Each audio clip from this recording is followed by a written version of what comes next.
వాస్తవంగా చూస్తే ఎవరినైనా సామాన్యులైన అడిగినా కూడా కొడాలి నాని గారి యొక్క నాయకత్వ పటిమ గాని ఆయన చేసేటువంటి అంశంలో చాలా క్లారిటీ ఉంది. ఆయన కార్యకర్తలకు గాని ప్రజలకు గాని చేసినటువంటి సేవలు గాని ఆయన అందించేటటువంటి సహకారం గాని ఆయన స్పందించేటటువంటి ఏదైతే హైపర్ యాక్టివ్ గా సెన్సిటివ్ గా ఆయన స్పందించి ప్రజలను హక్కును చేర్చుకునేటువంటి అంశం గాని ప్రజా సమస్యలను పరిష్కరించే శైలి గాని వీటన్నిటి పట్ల భయభ్రాంతులకు గురయ్యి ఎందుకంటే గుడివాడ అంటే ఎన్టీఆర్ నందమూరి తారక రామారావు గారి ఫ్యామిలీకి సంబంధించినటువంటి ఆ యొక్క ఏరియాలో ఆ యొక్క నియోజకవర్గంలో ఈ రోజు కొడాలి నాని గారు వైఎస్ఆర్ కాంగ్రెస్ పార్టీ తరఫున 2 సార్లు గెలుపొందారు. మొన్న ఓడిపోయారంటే దానికి 1,00,000 కారణాలు ఉన్నాయి.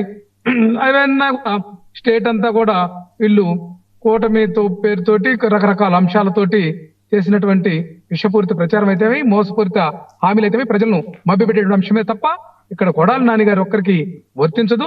కొడాలి నాని గారు మాత్రం ఖచ్చితంగా ఈ ఆంధ్రప్రదేశ్ రాష్ట్రంలో ఒక బలమైనటువంటి నాయకుడు. ఈ రోజు ఏంటంటే ఆయన బూతులు మంత్రి లేకపోతే బూతులు ఎమ్మెల్యేని మాట్లాడుతున్నారే, మీ దగ్గర ఎంత కఠినమైనటువంటి వ్యక్తులు, ఎంత ఇబ్బందికరమైనటువంటి వ్యక్తులు ఉన్నారు. కొమ్మారెడ్డి పట్టాభి ఏం మాట్లాడుతున్నాడు ఇప్పుడు కూడా ఆయనకి ఏదో కార్పొరేషన్ చైర్మన్ ఇచ్చి గౌరవించినటువంటి స్వచ్ఛంద్ర కార్పొరేషన్ చైర్మన్ ఇచ్చి ఆ కూటమి ప్రభుత్వం గౌరవించింది. అట్లాగే సీమరాజా అనే ఒక వ్యక్తిని ఏదైతే ఐటీడీపీ కార్యకర్తను కూడా యథేచ్ఛగా టీవీల్లో ఏదైతే ఎల్లో మీడియాకి సంబంధించినటువంటి యూట్యూబ్ ఛానల్స్ కానీ కొన్ని వాళ్ళకు అనుకూలమైనటువంటి టీవీ ఛానల్స్ కానీ పత్రికల్లో కానీ వైఎస్ఆర్ కాంగ్రెస్ పార్టీ కండువేసి ఏ విధంగా వైఎస్ఆర్ కాంగ్రెస్ పార్టీ నాయకులు కానీ మా జగన్మోహన్ రెడ్డి గారిని కానీ ట్రోల్ చేసినటువంటి అంశం ఆ మధ్య చూసాం. ఐటీడీపీ కార్యకర్త కిరణ్ చేబ్రోల్ అంశం కూడా ఒక ఎపిసోడ్ చూసాం. వాళ్ళే కాదు అసలు సాక్షాత్తు ఈ రోజు మనం చూస్తే ఎంతమంది కిరాక్ ఆడిపోయినటువంటి ఒక సాధారణమైనటువంటి వ్యక్తి, చేపల పులుసు అమ్ముకునేటువంటి వ్యక్తిని ఈ రోజు చంద్రబాబు నాయుడు లోకేష్ ఆయన బాగా తిడుతున్నాడని చెప్పేసి హక్కును చేర్చుకుని మహానాడులో కూడా మాట్లాడించేటటువంటి అవకాశం కల్పించారంటే వీళ్ళ ప్రభుత్వం ఏ విధంగా పోతుంది, ముఖ్యమంత్రి ఏ విధంగా అడుగులేస్తున్నాడు, అట్లాగే ఏదైతే డిఫాక్టో సీఎం గా కొనసాగుతున్నటువంటి లోకేష్ బాబు ఏ విధంగా అడుగులేస్తున్నాడు అనేది అందరు గమనిస్తున్నారు. వర్మ గారు ఇక్కడ ఇది క్రిస్టల్ క్లియర్ గా ఉంది. మీ వైపున మా వైపు ఒక వేలు చూపిస్తే మీ వైపున 4 వేళ్లు తప్పుడుతనంగా చూపిస్తున్నాయి. అది సరి చేసుకోలేనటువంటి ఈ ప్రభుత్వంలో ఉన్నటువంటి వ్యక్తులు ఇంకా ఈ విధంగా మాట్లాడటం సరికాదు. సాక్షాత్తు శాసనసభ స్పీకర్ గా ఉన్నటువంటి అయ్యన్న పాత్రుడు ఎంత నికృష్టంగా మాట్లాడాడండి. అవన్నీ చూస్తే గగురు పొడిచేటటువంటి అంశం. వీళ్ళ మనకు నాయకులు, వీళ్ళ శాసనసభ స్పీకర్, వీళ్ళ యొక్క ప్రభుత్వంలో విధానపరంగా నడుపుతున్న వ్యక్తులు, వీళ్ళ బూతుల వ్యక్తుల్ని లేకపోతే ఏదైతే అసమంజసమైనటువంటి అంశాలన్నిటి కూడా మాట్లాడే వాళ్ళని భుజం తట్టి ప్రోత్సహిస్తున్నారు అనేది క్లియర్ గా అర్థమవుతుంది కదండి.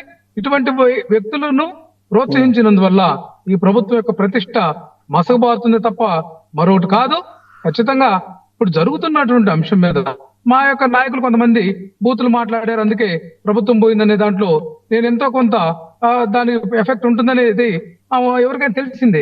మరి దానికి డబల్ కాదు, ట్రిబుల్ కాదు, 10 రెట్లకు పైగా ఈ రోజు మాట్లాడుతున్నటువంటి బూతులు గోరంట్ల బుచ్చి చౌదరి ఏం మాట్లాడతాడండి ఆ వయసులో? కనీసం ఇంగితంగా రాను లేకుండా మాట్లాడుతుంటే వాళ్ళని నిలువరించడం చేత కాదు. ఇక్కడ యథేచ్ఛగా ఎమ్మెల్యేలు మహిళలను ఇబ్బంది పెడుతుంటే దాన్ని సవరించుకోవడం చేత కాదు.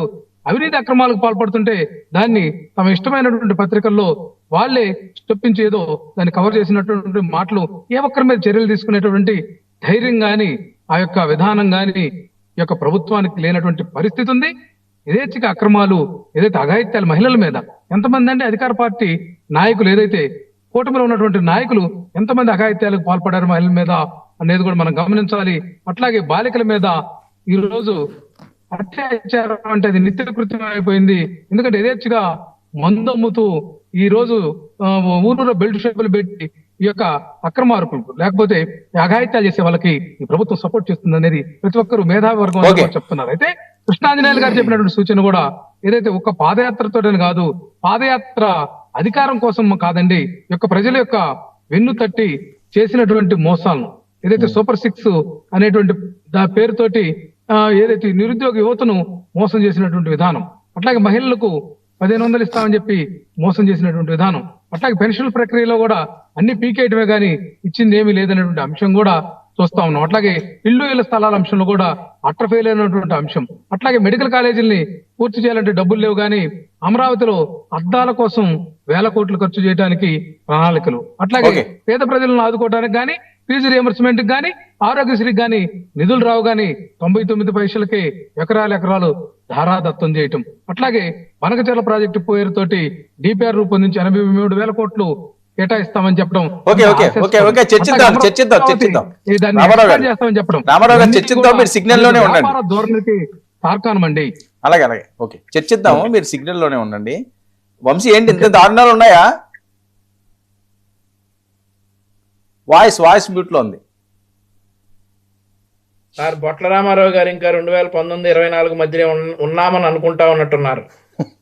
ఆయన ఏమంటా ఉన్నారంటే, ఆయనకే కాదు సార్, చాలా మంది వైఎస్ఆర్ కాంగ్రెస్ పార్టీ నాయకులు ఇదే మాట అంటా ఉన్నారు. ఏమంటా ఉన్నారంటే, పట్టాభి గారు మాట్లాడిన మాటలు, తర్వాత అయ్యన్న పాత్రుడు గారు మాట్లాడినటువంటి మాటలు, తర్వాత గోరంట్ల బుచ్చే చౌదరి గారు మాట్లాడినటువంటి మాటలు, చింతమనేని ప్రభాకర్ గారు మాట్లాడినటువంటి మాటలు, మా పార్టీలో ఉన్నటువంటి కిరా కార్పి మాట్లాడుతున్నటువంటి మాటలు, సీమరాజా మాట్లాడుతున్నటువంటి మాటలు, ఇవన్నిటినీ కూడా ప్రజలు అసహించుకుంటా ఉన్నారని చెప్పేసి బొట్ల రామారావు గారితో పాటు చాలా మంది వైఎస్ఆర్సీ నాయకులు అందరూ అంటున్నటువంటి మాటలు.